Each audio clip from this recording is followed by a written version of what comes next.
Today we're going to be meandering around Does Anybody Else? Never heard of this one before, but let's see if we can find some relatability in here somewhere. Does anybody else think it's kind of weird how work just eats up our lives? Like we're born, go to school, then boom, 40 plus hours a week at some job until we're old and can't even enjoy stuff. And everyone's like, yeah, that's just life. Sure, we need money, but why are we fine spending most of our waking hours grinding to afford the basics? Wouldn't it make more sense to have time for hobbies, travel, or literally just living? Not saying no one should work, but it's wild that tech has come so far and we still act like we're in some 1800s factory with a 9 to 5. I mean, I agree and disagree with the sentiment here. I mean, you know, if you're in a dead-end job, just working your life away just to get the money to get by, I can understand why it just feels like it's so dragging on your soul. But that's why it's important to find something that you enjoy doing, and you know, hopefully it pays enough to let you do it as living. But no, I don't think it's kind of weird in the sense of like, what else do you have to do all day? I mean, would you really spend 40 plus hours a week with whatever hobby you have? Would you spend 40 hours a week playing video games? I mean, some people might, but the pursuit of hobbies, or, you know, things like that, traveling just to travel, I mean, it's a nice idea, but just like everything else, it gets boring at the end of the day. So I think it's good to find some sense of purpose, find some work that matters.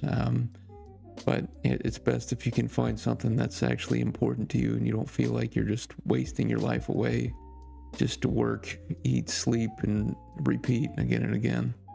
But weird, no. I mean, yeah, you gotta have something to do for 40 hours a week.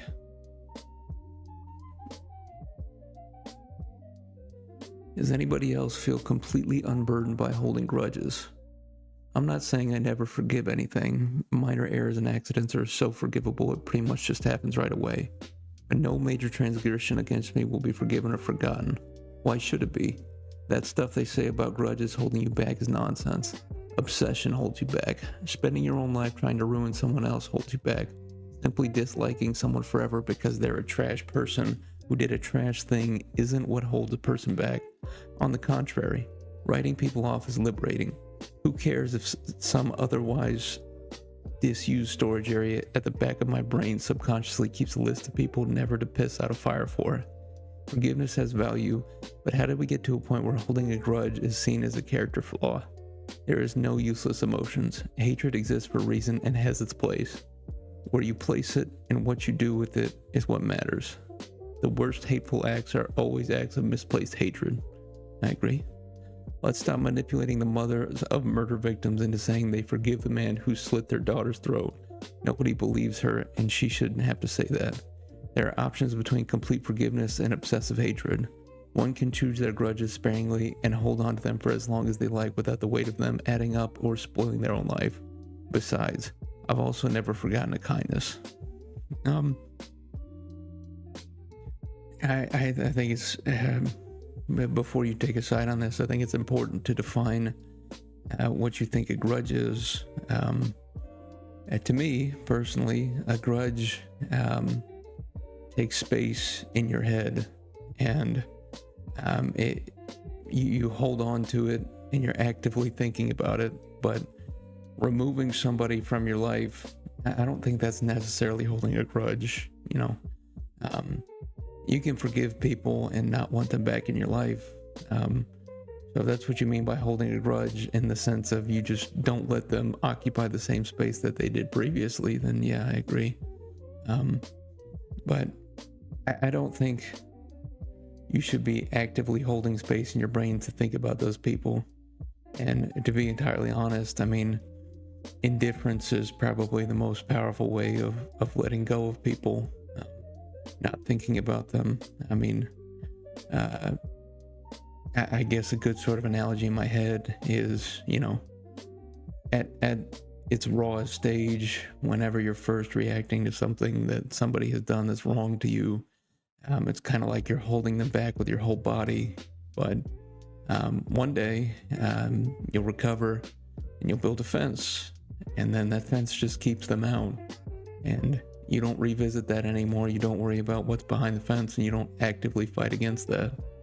Maybe that's holding a grudge, but maybe just putting up a wall like that from people who have done you wrong is just protecting you. So yeah, I don't see anything wrong with that. I think definitely a lot of people, if you're still holding on to anger, if you're still, clutching on to some feeling that you haven't been able to let go, I think you should definitely try to let go of that. But writing people off who've done you wrong, forgetting about them, I don't see anything wrong with that. And it shouldn't burden you. So I think the grudges that do burden you and cause emotional reactions are the ones you need to let go. But any sort of grudge you hold that doesn't occupy space in your mind and it's not actively causing you to react and feel bad, that's fine.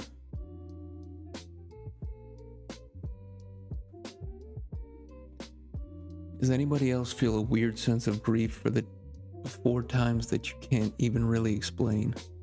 I was in the grocery store today and saw a specific brand of soda I had not seen since 2019. It was not even my favorite, but seeing it triggered this sudden, intense wave of something. It wasn't quite nostalgia, it was heavier. A sense of grief for a world that just quietly vanished. It is not about the big, obvious thing. It is the tiny, mundane stuff. The specific sound of a crowded food court at lunch. The feeling of not thinking twice about handing cash to a cashier. The way you could just spontaneously decide to go to a movie. The specific brand of soda at a grocery store. Feels like we all lived through a collective trauma, then just agreed to never talk about it and pretend everything is normal now. But sometimes these little things pop up and remind you that the normal we have now is different, and the 4 times are just gone. It is not that I am unhappy now. It is just a strange, quiet sense of loss for a world that does not exist anymore. Does anyone else get this?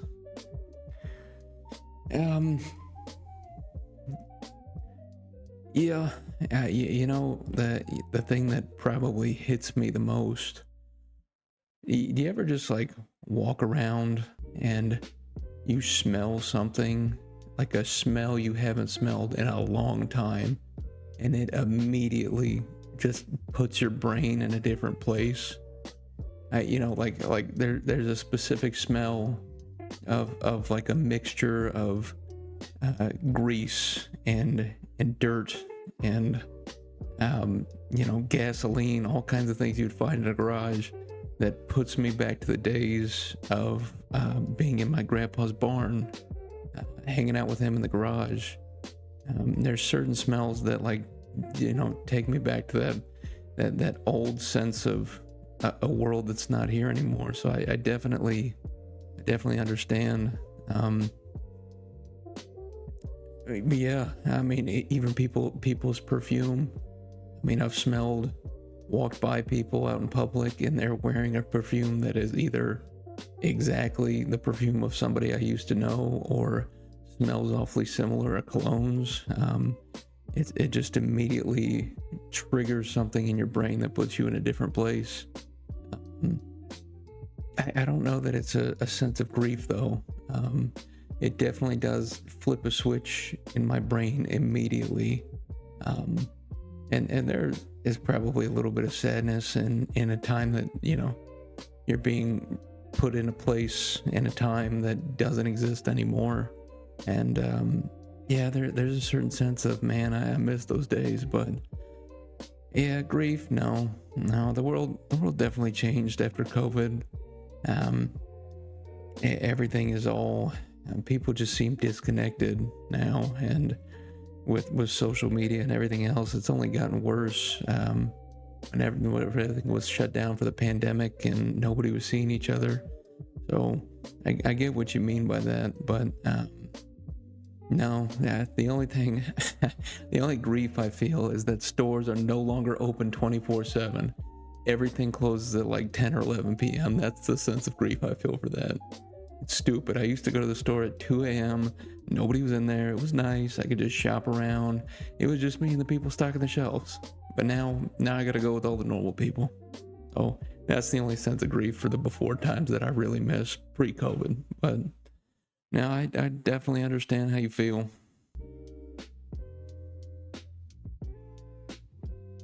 Does anybody else worry they've never experienced real love or attachment before?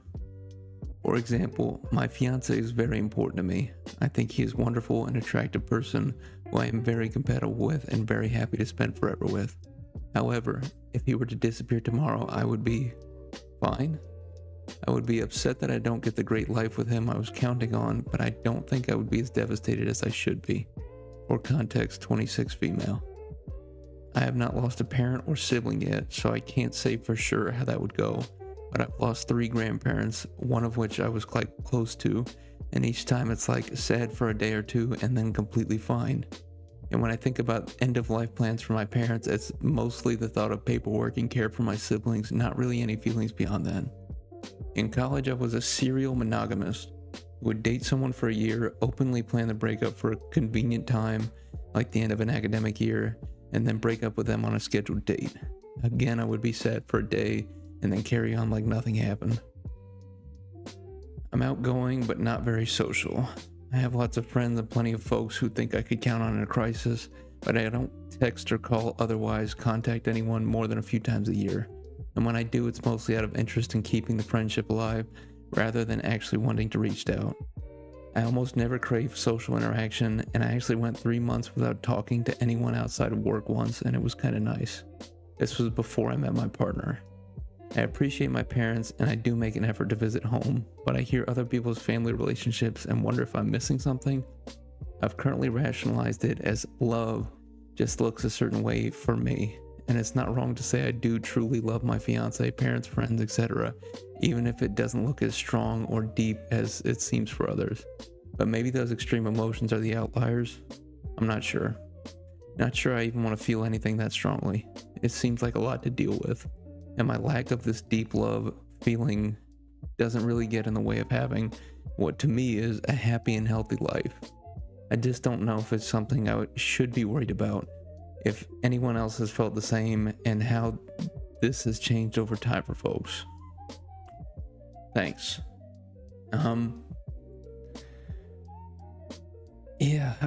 This is so it really seems like part of the problem you're or part of the reason that you're not getting attached. It seems like you approach people at arm's length, and you kind of keep them in the outskirts, not getting too close.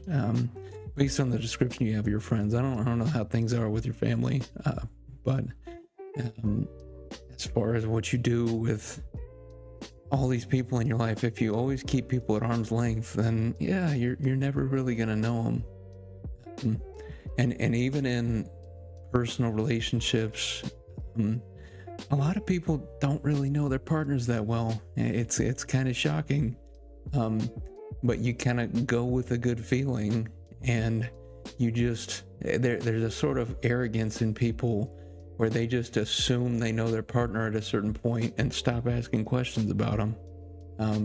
That's a big problem I've noticed, and like there's no active communication. There's no, people can change, they can change their minds, but you didn't even bother to figure out how they were in the first place. You just assumed you knew who they were because you were chasing some feeling, and they checked the boxes that you thought that mattered. So that's one thing that could be wrong.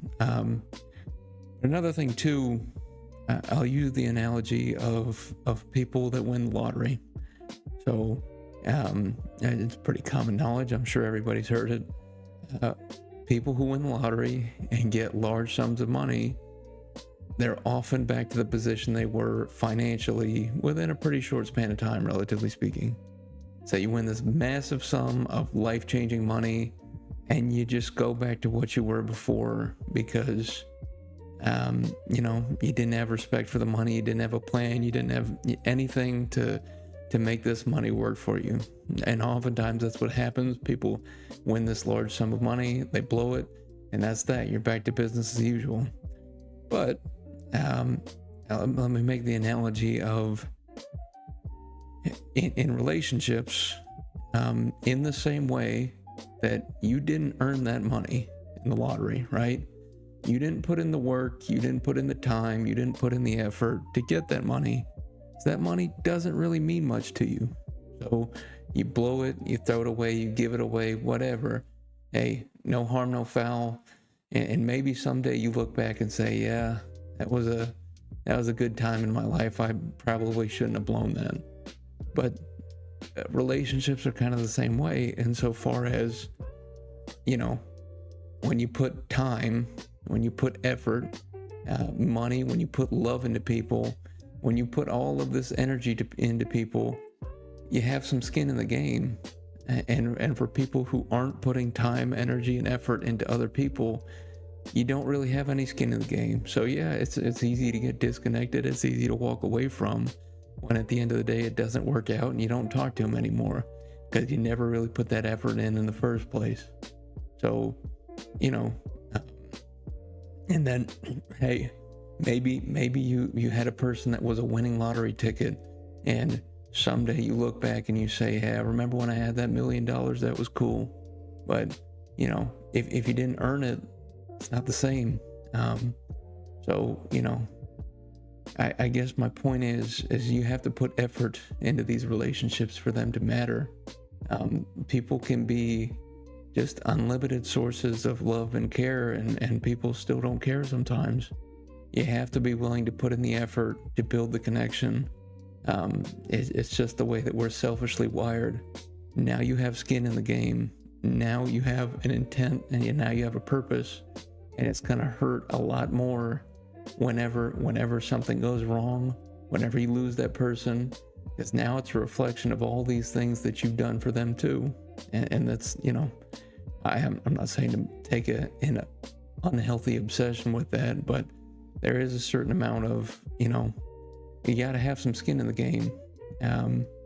You gotta earn it with people. So maybe to go back home to the original point, yeah, maybe you just start putting that much effort into your relationships if your life is turning out like this, with your parents, grandparents, with anybody. Maybe you just need to put in some more effort to get to know them, if that's what you want.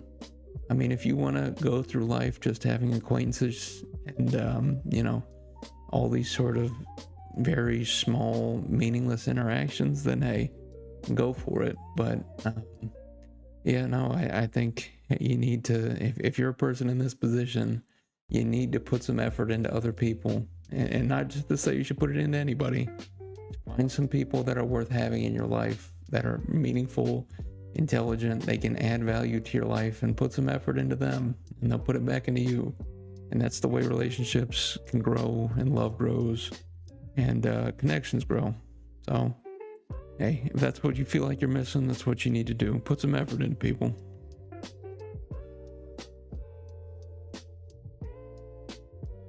Does anybody else get tired of people making everything sound sinister or toxic when it might just be normal human behavior? Like lately it feels like every normal thing someone does gets turned into a red flag with some new term. Stuff like love bombing, when maybe a guy's just awkward and showing affection how he knows how. And it's not some master plan to manipulate someone.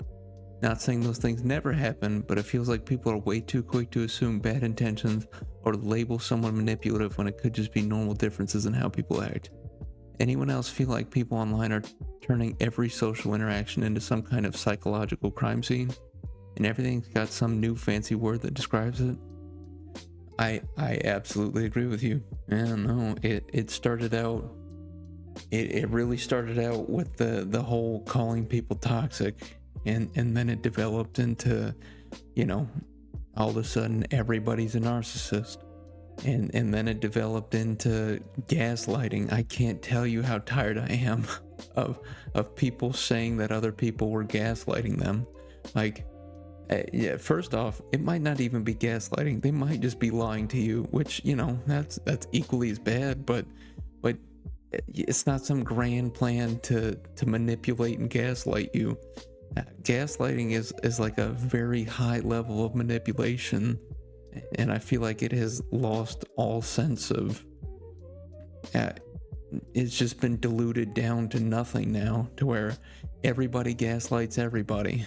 So I mean, yeah, but like, and love bombing and all these sorts of everybody wants to call everything toxic. And another one is I've noticed everybody wants to call everything cringy.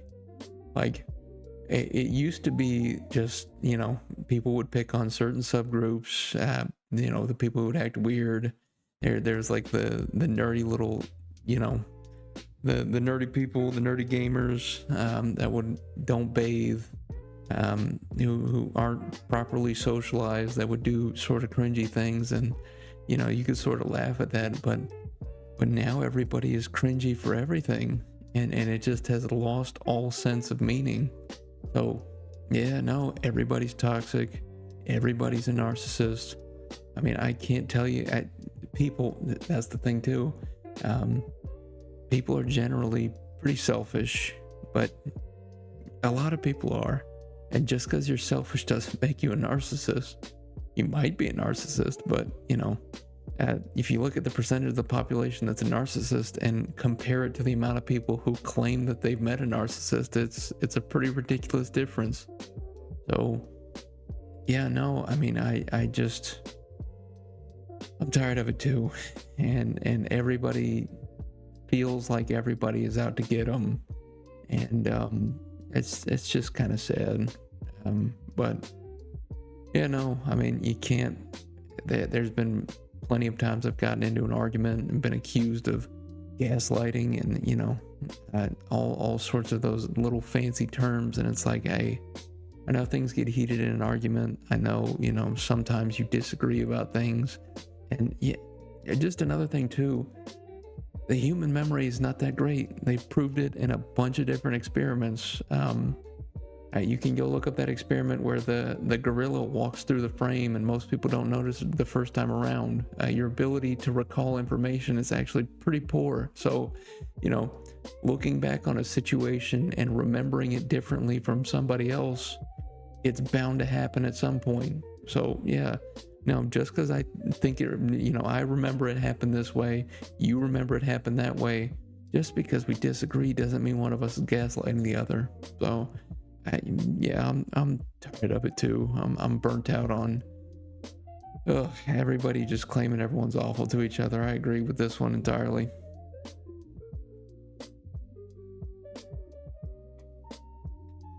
Does anybody else create full, detailed conversations in their head before making a simple phone call? I'll need to call to make a doctor's appointment or order takeout, and I'll mentally rehearse the entire interaction. I'll imagine them asking questions, me answering, and even how I'll handle potential problems. It can take me a few minutes just to psych myself up to dial the number. It feels so silly for such a mundane task, but it really helps my social anxiety. Please tell me I'm not the only one who does this. Yeah, no, it's definitely a anxious tendency, but it's also a big waste of time. And that's the thing that, like, for anybody who rehearses conversations and thinks about the way that things, are gonna pan out, just take notes of it, write it down, and then after a couple times you'll realize how completely wrong you are. That's something, I've been guilty of that at different points in my life, is just going off on a tangent of all of these things that are going to happen and thinking about it and just eating away at myself, just thinking about all these possibilities. And then none of that stuff happens. And at some point you got to realize that, you're playing chess with this other person, or you're playing chess with life, however you want to view it. And, you're imagining you move your pawn here, he moves his pawn there, and then you move your knight, and then they move their other pawn, and then this happens. But the game hasn't even started yet. You haven't even taken your first turn. You're already freaking out about something that hasn't happened. And the second you get there and you take your first turn, they do something that you didn't even imagine. you didn't even think about. So yeah, no, or maybe putting yourself in that position to know that you're never that accurate will just make you more anxious. I don't know, but yeah, no, it's a big waste of your time to just try to play out things before they happen. The present is all that matters. The future does not exist yet, but if it helps your anxiety, I guess you can keep doing it, but just remember it's a waste of your time.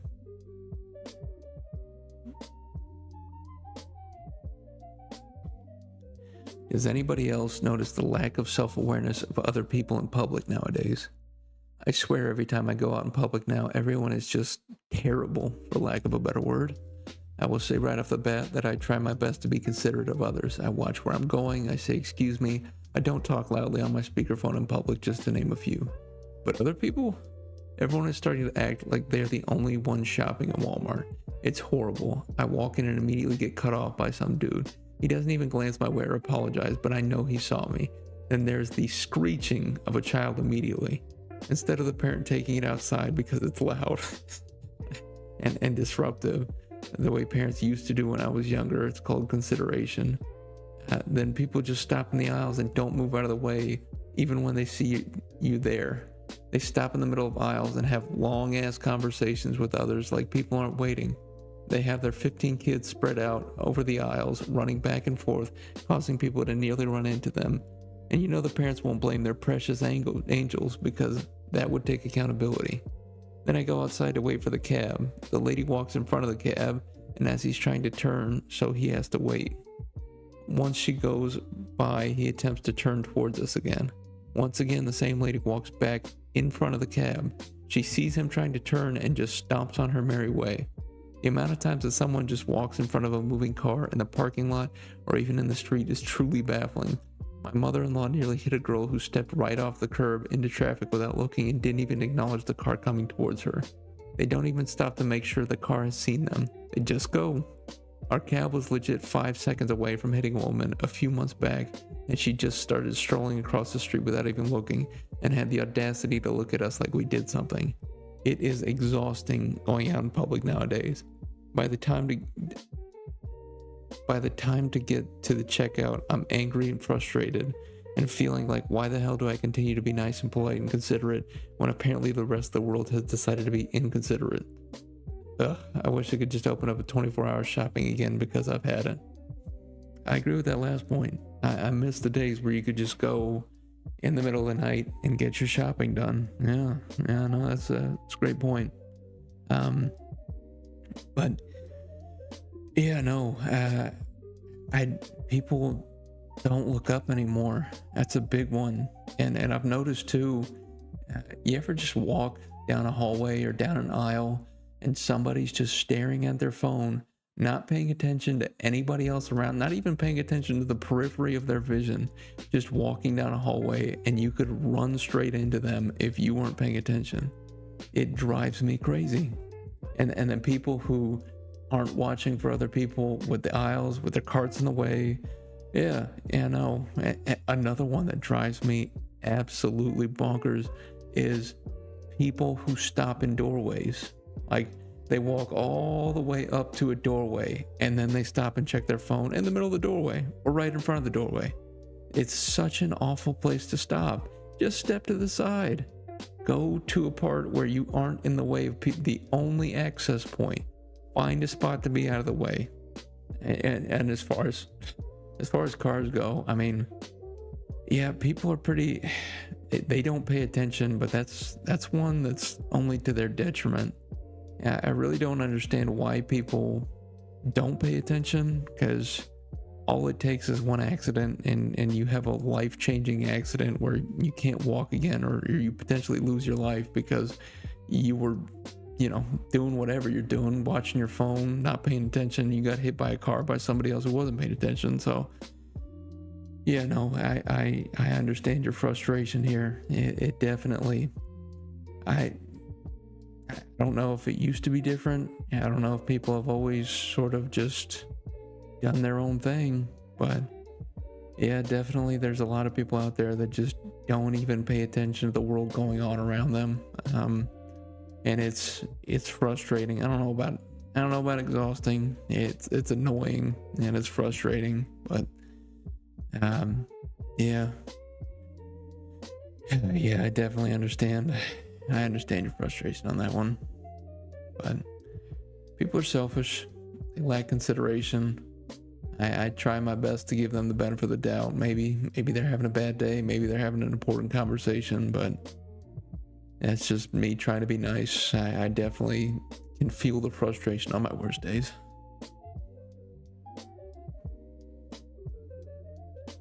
Does anybody else call their housework chores?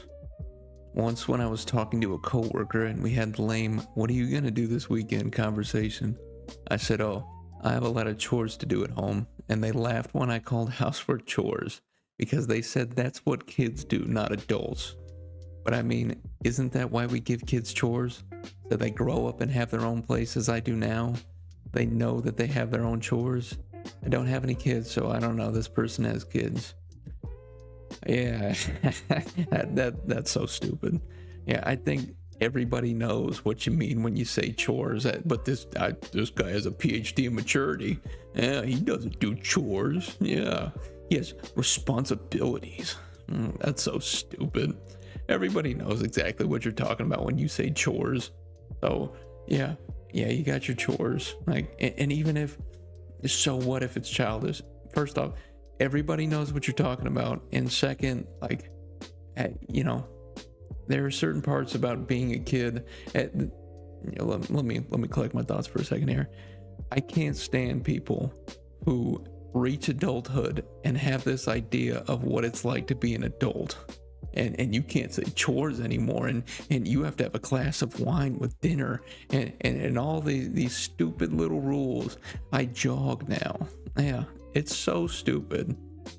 Just because you reach a certain age, nothing changes. So yeah, you don't have to be this ultra mature person, and I don't use those words. That's not for adults. I'm above the age of 18. I'm 38. No, that's stupid. So yeah, if you came up to me and said, "Hey, I got some chores to do this weekend," I would know exactly what you're talking about and not skip a beat in the conversation. I'm sorry you met somebody that takes themselves way too seriously.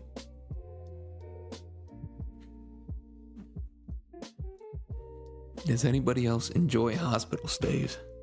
Every time I have to go to the hospital, whether it's for wounds, broken bones, or elective surgery, I just find it very comfortable and nice. The reasons why I'm there are obviously annoying, but the whole hospital part of it is a big plus in my book. Does anyone else feel the same way? Because I feel like it's only me.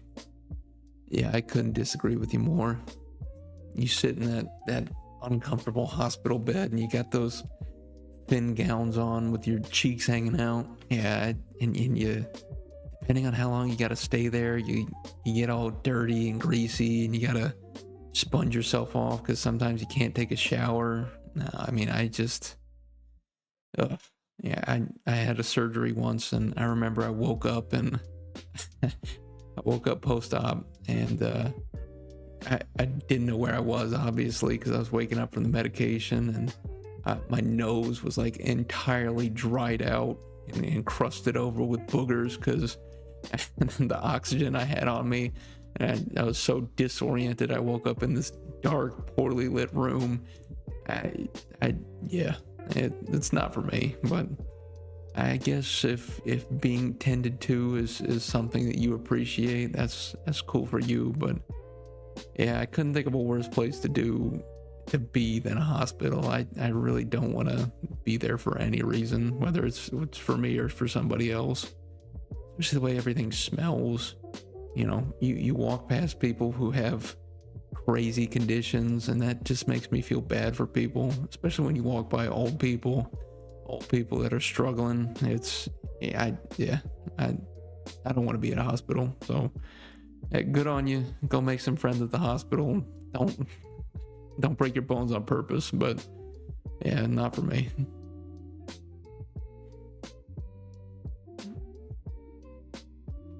Does anybody else not remember their childhood? I'm 35 now, but I have absolutely no memory younger than about 12 years old. Maybe a memory of a toy or something, but that's it. I have friends who can remember childhood friend names and holidays vividly.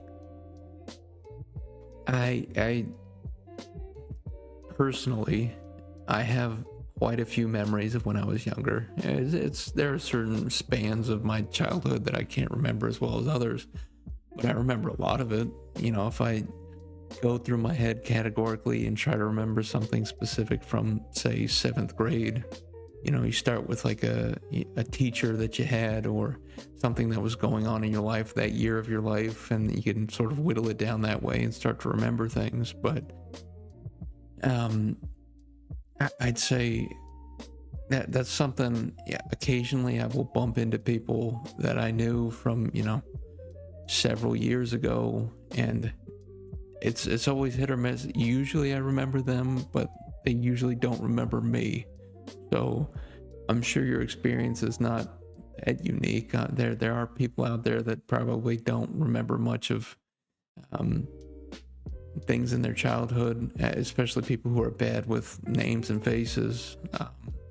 But yeah, I remember a pretty fair amount, but I've definitely met my fair share of people that don't remember people, don't remember a lot of what happened for parts of their childhood. But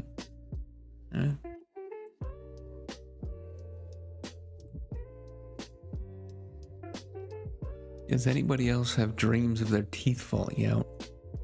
I have dreams of my teeth falling out, and I've heard this is due to grinding. I went to the dentist and he said he doesn't think I need a guard. Anyone else have these dreams? They're terrifying.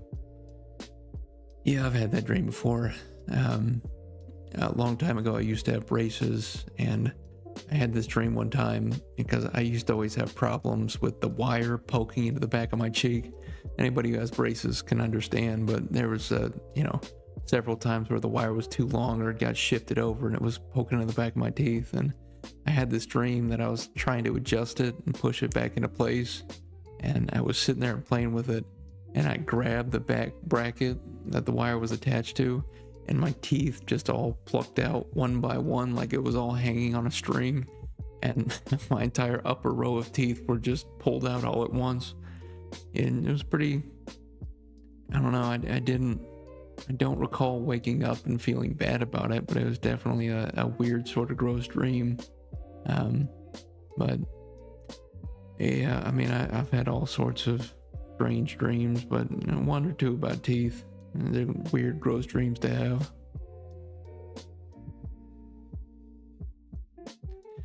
Does anybody else think they look better on the mirror than in the camera? As a young man, I am quite surprised on how ugly my camera shows me compared to how attractive I see myself on the mirror. So there is actually a very good reason for this, and I've looked into it a little bit. What you need to look up is face pictures at different focal lengths. So it shows you the comparison of what people's faces look like when you change the focal lengths of the lens of the camera. So the closer it is to the human eye's focal length, the more it seems close to whatever you're seeing in the mirror. So yeah, your camera takes pictures, and you see pictures of yourself, and it doesn't look like you. And that's because it really doesn't, compared to what your eye is seeing. So the closer you can match the focal length of the camera to the focal length of your eye, the more it will seem like quote unquote you. But yeah, some people just they don't take good pictures, and it could just be due to the width of their face and how the camera catches certain angles. Especially depending on how wide or slim your face is, it may look better or worse in the camera. There's also another side of this. I don't know the exact terminology for it, but there is a dysmorphia associated with people who are constantly taking pictures of themselves. So they'll take all these selfies, in, modern era of social media. People take all these pictures of themselves, and they grow more accustomed to what they look like in pictures than what they look like in the mirror. So what they see in the mirror looks weird compared to what they see in the pictures. It's the opposite. So Yeah, you can definitely trick your brain into thinking one is normal over the other. But a lot of it's due to whatever you think quote unquote normal is the thing that you are used to seeing, which for most people is just looking in the mirror every day. So especially if you don't take a lot of pictures of yourself, yeah, there's a reason it looks strange. But don't don't beat yourself up. I promise there's actually a scientific reason for it.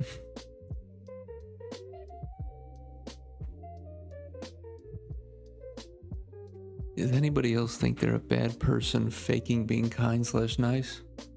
This might sound insanely stupid, but lately in the past 6 months I have found myself genuinely thinking that I'm a bad person and faking my kindness to others. The homeless man I gave $5, and act for the people in line at Starbucks behind me. The offer to help put away weights at the gym to make others around me think I'm nice. I don't hate myself, but I just find myself thinking it, and it's strange. I just need to know if other people feel this way or if it's just me. That reminds me of a quote.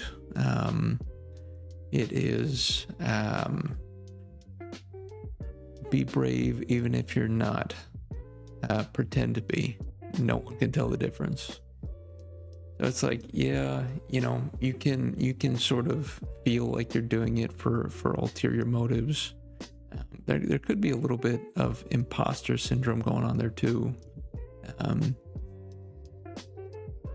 There was a psychologist I was listening to who was talking about imposter syndrome, and he was talking about how imposter syndrome essentially comes from people acting differently, or people who were told as a kid, told or forced to act differently than from a way they thought was genuine. So, maybe in the back of your head, you thought that giving money to homeless people was, a waste of money and a waste of time, but somebody in your life showed you that this is something meaningful. And because of that, that inability to connect the two ideas in your head, now you feel like you're being fake. Or maybe it was the other way around. Maybe as a kid, you wanted to give money to homeless people and people told you that wasn't the right thing to do, and you were talked against doing things like that.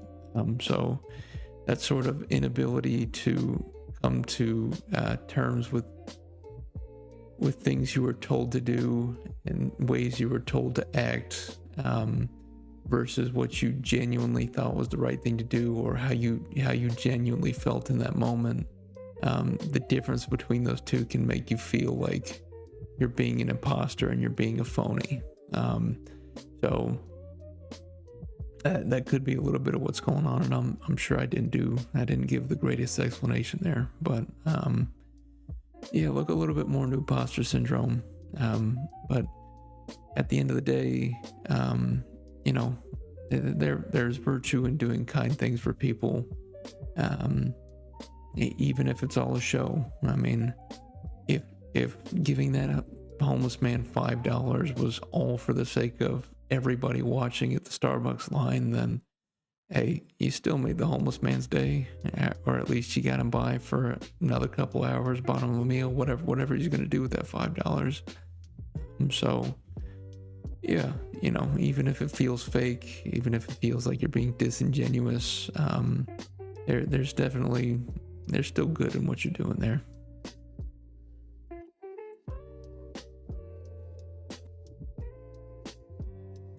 Does anybody else pause and exit when they have a nightmare? I instinctually hit escape and a Minecraft pause menu comes up, and I press quit to main menu when my nightmares get really scary, and I wake up every single time this happens. Ah, boy, I wish it was that easy for me. There have been dreams where I realize it's a dream and I still can't wake up, even consciously understanding that I'm in a dream. I remember there was this one dream I had where I was in a car and I was being chased around by a T-Rex, and I was just driving in circles because he kept, catching up to me. And at some point I realized I was in a dream, and obviously still terrifying, but I couldn't escape the dream, so I just decided to get out of my car and jump into the T-Rex's mouth and have him eat me, and that's the way that I could wake up. But unfortunately, it seems like the only dreams where I wake up when I realize I'm dreaming is, decent or mundane dreams. But nightmares, yeah, usually nightmares play out to their fullest extent before I can wake up. So yeah, I could only be so lucky.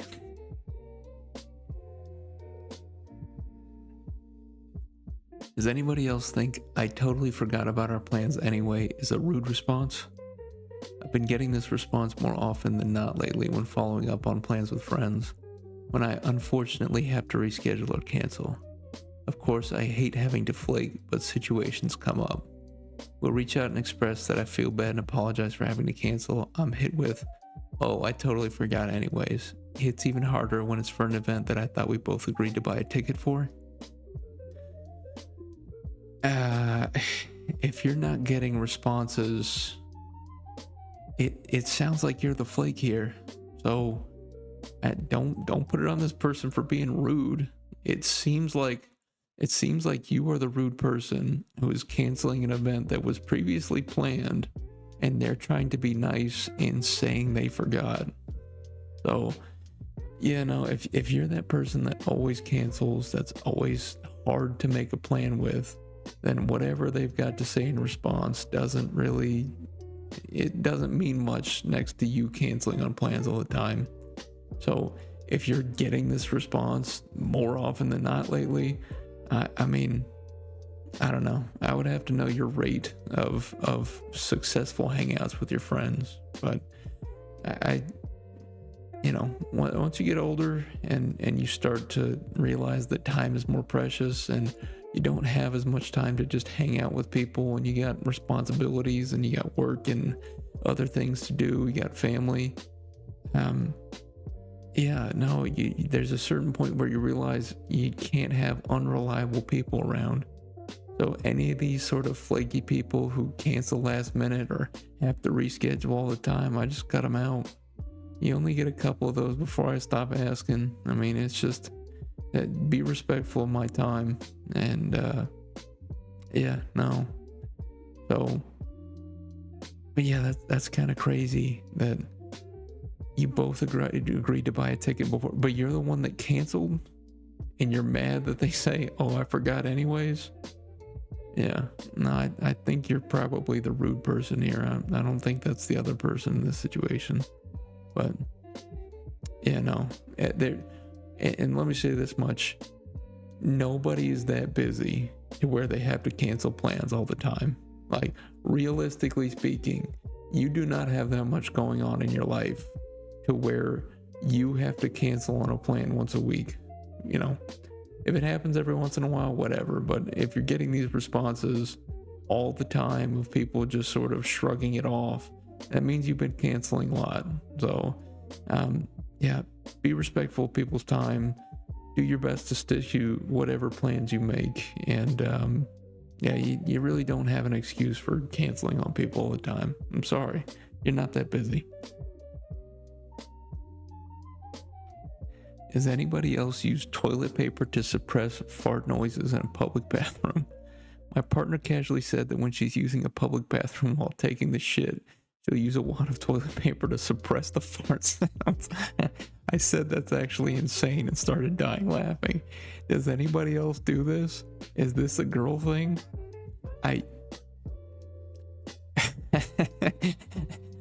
It's kind of crazy to me that you have to have like an active plan to do this. Like, how disgusting sounding. What are you doing in the bathroom? I mean, you must just be ripping farts constantly just to have this sort of plan ready to put a suppressor on your ass so people can't hear the farts. I mean, I don't know, spread your cheeks, allow the air to flow out naturally. If you're that gassy, I don't know. I mean, it's a bathroom, at which, granted, sometimes you walk past the stalls and you hear people in there fighting for their life, and there's been sometimes where I felt bad for people, because you just hear them in there grunting, and sounds like they just wiped a massive amount of sweat off their forehead, and they're in there fighting the toilet. But I mean, hey, it's a bathroom, you do your thing. But I don't know, maybe you're just particularly gassy to the point where you have to have this plan ready. But yeah, I don't do that. Sorry, I just take a normal shit. I know that a lot of you will not like, comment, or subscribe, but I greatly appreciate any input you have towards my videos, and I hope you enjoyed the video, and I hope you have a good day.